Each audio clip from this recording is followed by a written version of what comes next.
खालील वाक्यातील प्रयोग ओळखा. न्याहारी करून आम्ही बाहेर पडलो. कर्तरी, कर्मणी, भावे यापैकी नाही. मित्रांनो, तुम्हाला माहिती आहे प्रयोग ओळखताना पहिलं काम काय करायचं? वाक्यातील कर्ता कर्म ओळखायचं. मग आधी आपण कर्ता ओळखणार.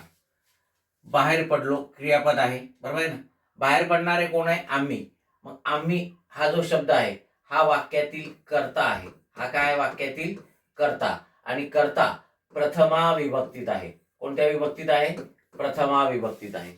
आणि तुम्हाला माहिती आहे कर्ता प्रथमा विभक्तीत असणे हे केवळ कर्तरी प्रयोगाचं लक्षण आहे.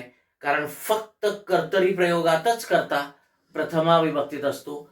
कर्मणी आणि भावे प्रयोगामध्ये कर्ता हा प्रथमा विभक्तीत कधीच नसतो. आणि त्यामुळे हा कर्तरी प्रयोग आहे.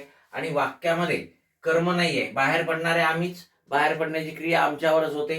म्हणजे कर्ता आणि कर्म एकाच शब्दापाशी येते. म्हणजे वेगळ्या कुठल्या शब्दावर क्रिया घडत नाही. आणि म्हणून या वाक्यामध्ये कर्म नाही. आणि म्हणून हा अकर्मक कर्तरी प्रयोग आहे असं आपल्याला म्हणता येईल. आपल्या पर्यायानुसार 1 नंबरचा पर्याय आपलं उत्तर येणार आहे कर्तरी प्रयोग. पण आणखी खोल सांगायचं तर तो अकर्मक कर्तरी प्रयोग आहे. Okay, yes.